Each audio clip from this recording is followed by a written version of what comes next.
Hello everybody, today we're starting a brand new series called ERD and Art, where I dive into the specific artistic movements and artists that ERD has pulled and referenced from, and the specific pieces that reference them. People often get hung up on the punk and the perceived inauthenticity of the brand and miss one of the coolest aspects of it, which is its connection to avant-garde and experimental art. A lot of brands have mixed traditional art with fashion, but I don't think any's done so as visually appealing or as tasteful as ERD has done. The references they use are all very fitting with the brand's ethos, with them being very controversial, dark, and experimental. I also think understanding these movements and artists is really important, as it gives you some further insight into what's kind of behind the brand, and it really increases your appreciation of it as a whole. So this will be the first video in a bigger multi-part series where I'll go over the different movements, and then at the end I'll compile them all into one mega video. So without a further ado, like the title suggests, we're going to be taking a look at Dada and Surrealism. Born out of Zürich, Switzerland during World War I, Dada was an art movement that attempted something known as anti-art.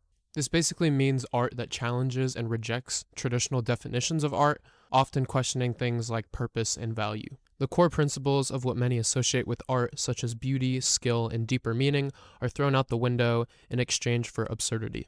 Dada started as a reaction to the horrors of World War I, fueled by disgust for the war and the bourgeoisie society that led to it. The movement rejected logic and reason, embracing chaos and absurdity to mock the senselessness of the conflict and the societal structures that supported it. Early members such as Hugo Ball and Emmy Hennings founded the Cabaret Voltaire, which was a place for artistic rebels where anyone could go and do virtually anything and have it be considered art. Acts within the club included things like sound poetry, where Hugo Ball, the aforementioned founder, would mutter gibberish as his poem, with the focus being on the rhythm and absurdity. Here's an example from his poem, Caravane. Caravane. L'olifano bambla, oh, falibambla, crossida,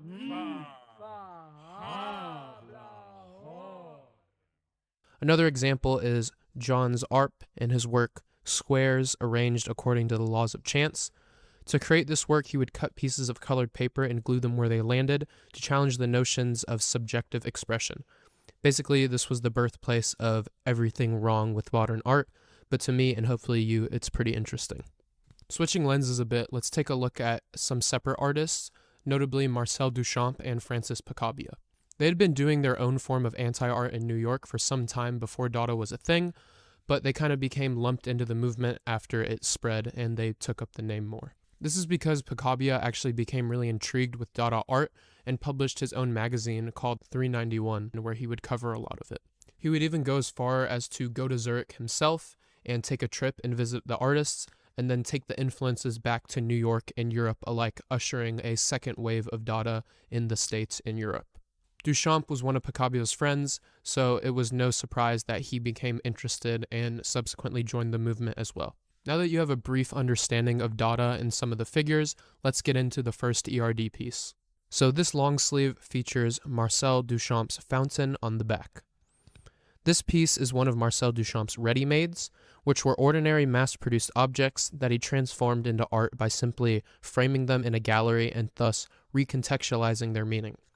By presenting everyday items in a gallery setting and declaring them artworks, Duchamp challenged the traditional belief that art must be a result of technical skill or manual creation.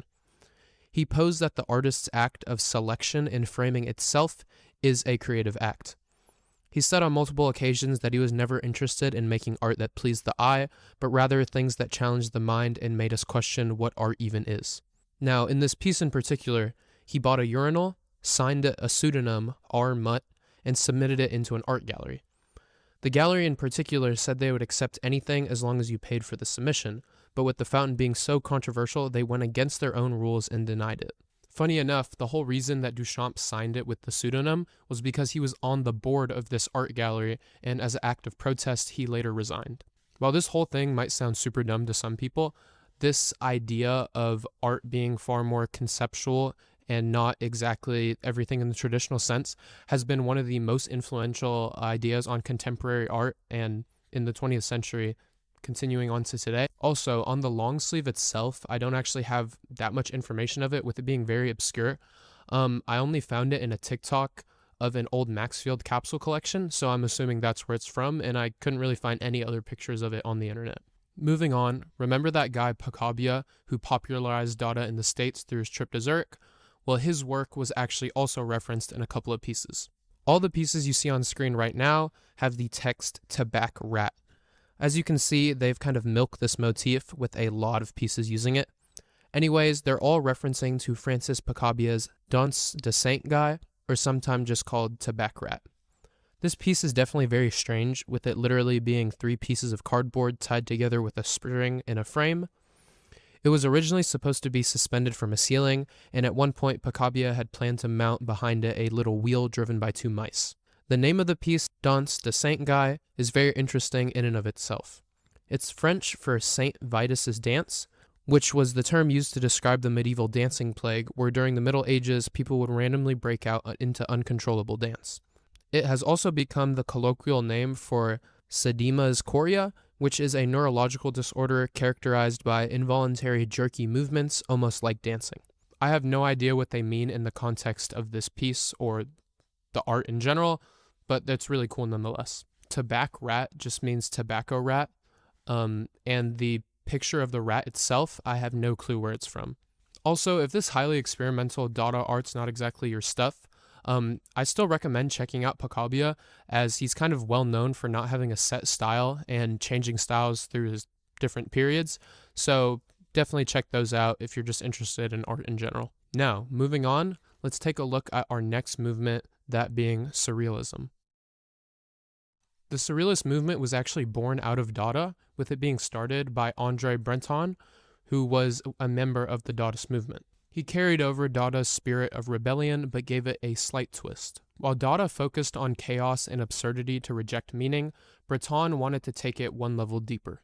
He was fascinated with the writing of Sigmund Freud and wholeheartedly believed that the unconscious mind was the key to true creativity.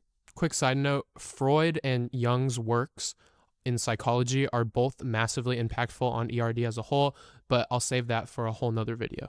Anyways, in 1924, Breton officially declared the movement in his Manifesto of Surrealism. In it, he described Surrealism as pure psychic automatization, meaning a process of creating without the interference of logic or reason. He experimented with a technique called automatic writing, where he would write as fast as possible without planning, censoring, or editing a single word. The goal was to let thoughts spill directly from the subconscious, unfiltered and unrefined, believing that this raw expression held more truth and beauty than anything carefully constructed ever could. The idea of tapping into the unconscious quickly spread beyond poetry and writing. Artists began adopting the same principles in visual art, using dreamlike imagery and strange, spontaneous methods of creation to reveal the world of the subconscious. You're probably more familiar with the painters associated with the movement, such as Salvador Dalí and René Magritte. Surrealism eventually also expanded into photography, film, and even everyday life, becoming one of the most influential cultural movements of the 20th century. Going into the actual ERD piece, let's take a look at the Manifesto de Surrealism sweatshirt. This piece is a pretty cut and dry reference to Breton's original manifesto. This piece and Surrealism just in general perfectly fit into the ethos and vision of ERD and Henry's work as a whole. Henry often says that he creates on instinct alone, channeling the childlike, spontaneous energy of the unconscious, so it's no surprise that there's themes of autonomy and youth appearing throughout his collections and his own art. And he rarely does interviews, and even in his newest season, on the runway, he did an interview where he said, I'm working off instinct. It was my instinct to make these sculptures. It was my instinct to make this kind of only child swing set. And I really had desire for bronze. And then I instinctually kind of put these things together. Anyways, thank y'all all for watching the first episode in this series, and please stay tuned as I'll be releasing more. Make sure to like if you like the video, comment to boost the algorithm, and subscribe if you want to see more things from me in the future. I'm sorry I've taken a long time. Just been busy, but I'll be more consistent with the uploads as we come. Here are my social medias, specifically my Instagrams. The top one is a personal, Then the middle one is my archive page where I sell a lot of clothes and I also post some reels. And then the bottom one is archive reference, where I post some of the references that I talk about. But I've definitely been lacking on that. I'm working on a website for that soon, but that'll be sometime in the future. So thank you guys all for watching, and goodbye.